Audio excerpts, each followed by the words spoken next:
Every morning for 15 years, I cleaned the CEO's office before dawn. I knew exactly how Alexander Sterling liked his space desk, organized at perfect right angles, bright sunlight streaming through immaculate windows, not a speck of dust anywhere. The man was obsessed with appearances, with power, with showing the world just how successful he was. He never knew that I owned 60% of this company. My name is Michael Chen, though everyone at Sterling Enterprises knew me only as Mike the Janitor, the quiet guy in the navy blue uniform who emptied their trash, polished their floors, and remained invisible, despite being right in front of them. I started working here in 2008, right after the financial crisis hit, not as a janitor. Back then, I was a major stockholder and board member of Sterling Enterprises Alexander, and I had built the company together from nothing two ambitious kids, fresh out of business school, with big dreams and complementary skills. I had the technical knowledge and strategic vision. He had the charisma and sales expertise. But Alexander had something else too. A ruthless streak that I discovered too late when the markets crashed and our stock plummeted. Alexander saw an opportunity. He conspired with other board members to dilute my shares, claiming it was necessary to save the company. They called an emergency meeting when I was overseas, visiting my dying mother, knowing I couldn't make it back in time. By the time I returned, I had allegedly been voted out. Alexander spun a story about my emotional instability and erratic decision-making during a crisis. He even had documents showing I had signed away my voting rights documents. I knew were forged but couldn't prove it at the time. I lost everything. My position, my reputation, my friends in the industry, all gone. Alexander's smear campaign was thorough. No other company would touch me. My savings dwindled as I fought legal battles. I couldn't win against Sterling Enterprises' army of lawyers. That's when I decided to play the long game. I sold my remaining shares, a mere 5% of the company, and used the money to create an intricate web of shell companies, then working through various proxies and investment vehicles. I began quietly buying up Sterling Enterprises stock whenever it dipped. Alexander's aggressive expansion plans meant the company frequently needed capital, creating opportunities for my carefully hidden entities to increase their holdings. But I needed to be close to watch and wait and understand every aspect of the company's operations, so I did something Alexander would never expect. I took a job as the building's janitor. He didn't recognize me. How could he, the ambitious young tech entrepreneur he had betrayed, look nothing like the middle-aged janitor in a worn uniform? I had gained weight, grown a moustache, learned to slouch and shuffle, and make myself forgettable when Alexander's eyes slid past me in hallways. I knew my disguise was perfect for 15 years. I watched Sterling Enterprises grow. I listened to conversations executives had when they thought no one important was around. I read confidential documents left in trash bins, noting which projects succeeded and which failed. I learned about Alexander's management style, his weaknesses, his tendency to overextend the company's resources. I knew more about Sterling Enterprises than anyone, except, unlike Alexander, I understood how things worked from the ground up. I knew which maintenance crews were underpaid and frustrated. I knew which middle managers were passed over for promotions. Despite their talent, I knew where every crack in Alexander's gleaming corporate facade was hidden. More importantly, I knew about the merger before anyone else.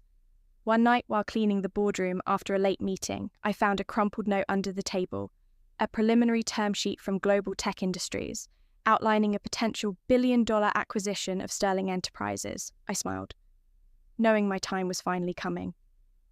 Alexander had been so focused on maintaining his image as a brilliant CEO that he had over-leveraged the company. The only way forward was this merger, but he didn't realize that Global Tech's offer wasn't a generous lifeline. It was a carefully baited trap, because what no one at Sterling Enterprises knew was that I also owned significant shares in Global Tech Industries, carefully hidden behind the same web of shell companies. I had spent years quietly influencing their leadership, positioning them to make this exact move. I continued my routine, watching Alexander strut around the office with increasing smugness as merger talks progressed. He loved holding court in the break room, bragging about how he had built Sterling Enterprises from nothing, how his brilliant leadership had attracted global tech attention. "This merger will cement my legacy," he announced one morning to a group of fawning executives. "Sterling Enterprises will become a global powerhouse." I was mopping the floor nearby. Invisible as always, if they had looked closely, they might have noticed my slight smile. Alexander had no idea that his legacy was about to crumble. The merger announcement went public on a Tuesday. Sterling Enterprises stock soared as analysts praised the deal's potential. Alexander was everywhere: TV interviews, newspaper profiles, industry panels. The story of his success was irresistible. The visionary CEO who had guided his company through the 2008 crisis and built it into an acquisition target worth billions. All that remained was the final shareholder vote and signatures.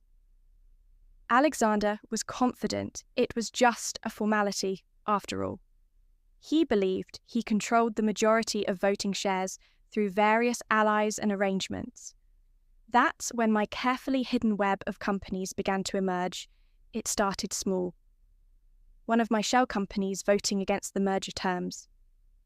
Then another and another Alexander's team scrambled to identify these mysterious shareholders. But my lawyers had constructed an impenetrable maze of corporate entities spanning multiple countries. I watched Alexander's growing frustration from my janitorial closet. His perfectly organized office became chaotic as he held emergency meetings with his legal team. Papers were strewn everywhere. Coffee cups left unwashed window blinds. Askew, he stopped noticing whether his trash was empty or his floors were cleaned. One evening, while I was doing my usual cleaning rounds, I overheard him shouting into his phone in the otherwise empty office. "What do you mean? You can't find out who owns these companies? I need to know who's blocking my merger. This deal has to go through the bank. Loans are coming due, and without this merger," he stopped abruptly. Realizing he had said too much, even though he thought he was alone, but I heard the fear in his voice. The house of cards he had built was starting to wobble that night. As I cleaned his office one last time, I looked at the wall of awards and magazine covers celebrating Alexander Sterling's business genius. Tomorrow, everything would change. Tomorrow, the invisible janitor would remind him of the partner he had betrayed 15 years ago. I adjusted his desk back to its perfect right angles, polished his windows until they gleamed, and emptied his trash, one final time in a few hours. Alexander Sterling would learn that appearances can be deceiving, and that true power doesn't always wear a designer suit the morning of the merger signing. I didn't show up for my usual cleaning duties. Instead, I went to my small apartment and opened a closet I had kept locked for 15 years. Inside hung a perfectly tailored charcoal grey suit, not flashy but impeccably cut and quietly expensive. I took my time getting ready, transforming myself from Mike the janitor into Michael Chen, majority shareholder. The moustache was gone, replaced by a clean-shaven face that had aged better than Alexander might have expected. I stood straight, letting go of the careful slouch I had maintained for so long. Amazing how a change in posture could erase years of invisibility. The signing ceremony was scheduled for 10 a.m. in Sterling Enterprises' main conference room. I arrived at 9:45. Not through the service entrance I had used for 15 years, but through the gleaming main lobby. The security guard Jim, who had always been kind to the cleaning staff, did a double take but couldn't quite place me. I took the executive elevator to the top floor, enjoying the subtle scent of the leather interior I had cleaned so many times. When I stepped out, Alexander's assistant, Lisa, was arranging water bottles in the conference room. "Excuse me, sir," she said politely, not recognizing the janitor who had emptied her trash every night. "The merger signing is a private event." I smiled. I know I'm a major shareholder.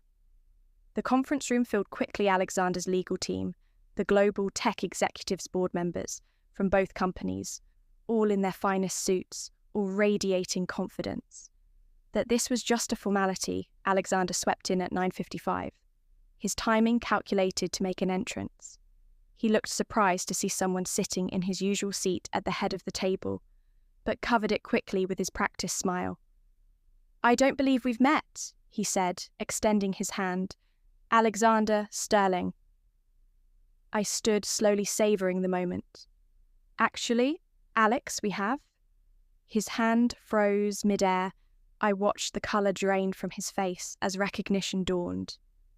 15 years had passed, but in that moment he saw the young partner he had betrayed. "Michael," he whispered. "Hello, Alex. It's been a while." The room had gone deadly quiet. Alexander's legal team was exchanging worried glances. The global tech executives looked confused. What are you doing here?" Alexander managed, trying to regain his composure. I pulled out a stack of documents. "I'm here to vote on the merger. Or rather, my companies are here to vote. Phoenix Holdings, Sunrise Investments, Blue Ocean Capital. I believe you've been trying to identify these shareholders for weeks now." Alexander sank into a chair, his legs seemingly unable to hold him up. "That's impossible. You sold your shares. You made sure I sold my original shares." I corrected him. "But I've been buying back into the company for 15 years, through shell companies, through proxy investors, through every legal means available. Would you like to know how much I control now?" His lawyers were frantically flipping through documents, their faces growing paler by the minute. 60%. I announced to the room I own 60% of Sterling Enterprises, which means this merger doesn't happen without my approval. One of the global tech executives cleared his throat. "Mr. Sterling, what is going on here?" I turned to address the room. "Let me tell you a story about how Sterling Enterprises really began about two partners who built something amazing until one of them saw an opportunity during the 2008 crisis for the next 20 minutes. I laid out everything the emergency board meeting called when I was away, the forged documents, the smear campaign. I presented evidence I had gathered over 15 years, including testimonies from former board members who had finally admitted their role in the scheme. So you see, I concluded, Alexander Sterling isn't the brilliant CEO who built this company alone. He's a fraud who stole it from his partner and has been running it into the ground ever since. That's a lie. Alexander shot to his feet. I saved this company. I made it what it is today, really. I raised an eyebrow. Is that why you're so desperate for this merger? Because the company is doing so well under your leadership? Or is it because the loans you took out for your aggressive expansion are coming due, and you don't have the cash to cover them? The global tech team was muttering among themselves. Now their lead lawyers stood up. We need to pause this proceeding. If there are questions about Mr. Sterling's authority and the company's financial status, the merger can still happen, I said calmly, just not on Alexander's terms and not with him. As CEO, Alexander lunged across the table at me, all his carefully cultivated corporate polish, evaporating in an instant. Two security guards, who I had personally watched him berate countless times, grabbed his arms. "You can't do this," he shouted. "This is my company." "No, Alex, it never was, and now everyone knows it." The next few hours were chaos. The global tech team huddled with their lawyers. Sterling Enterprises board members seeing which way the wind was blowing, quickly distanced themselves from Alexander. His loyal executives suddenly remembered urgent appointments elsewhere. By the end of the day, Alexander Sterling had been removed as CEO by an emergency board vote. The merger was postponed pending a full investigation of the company's finances and leadership, and I had been appointed interim CEO, though not before. I revealed one final detail to the Shell Shock board. For the past 15 years, I told them, I've worked in this building as a janitor. I've cleaned your offices, observed your operations, understood this company from the ground up. I know every strength and weakness, every loyal employee and every self-serving manager. I know who deserves promotion and who needs to go, and I know exactly how to fix what Alexander broke. The looks on their faces were priceless. Many of them had walked past me countless times, never making eye contact, never saying hello. Now they couldn't stop staring that evening after everyone had left. I went back to the janitorial closet one last time. I changed into my old uniform and did my rounds saying goodbye to the night shift workers who had been my true colleagues for 15 years.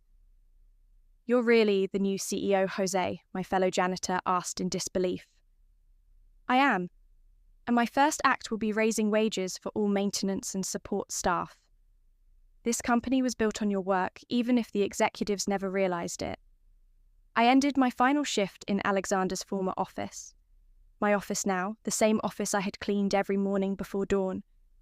I adjusted the desk to perfect right angles. Not because Alexander demanded it, but because some habits die hard. A movement caught my eye. Alexander was in the hallway escorted by security as he carried a box of personal items. He saw me in my janitor's uniform and stopped, his face a mix of fury and disbelief. 15 years, he said. You spent 15 years cleaning toilets just to get revenge. I smiled straight into my full height. No. Alex, I spent 15 years learning every detail of the company. You thought you stole from me. The cleaning was just good, honest work. Something you never understood. He left without another word, his expensive shoes clicking down the hallway. One last time the next morning. I arrived wearing my suit again, but I made sure everyone knew that my door was always open to any employee, regardless of their position, because I had learned something valuable during my years of invisibility. The real heart of a company isn't in its executive suite, but in the people who show up every day to do the work. Others don't see. Some of the board members suggested I hire a cleaning service for my office. I declined. Every morning I still come in early to clean my own space. It keeps me grounded.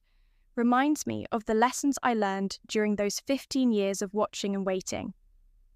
Alexander Sterling now works as a mid-level manager at a small company across town. Sometimes I hear he tells people he used to be a CEO, but no one really believes him. After all, he just doesn't look the part anymore. As for me, I am exactly where I belong, running the company I helped build, making it better than it ever was under Alexander's leadership.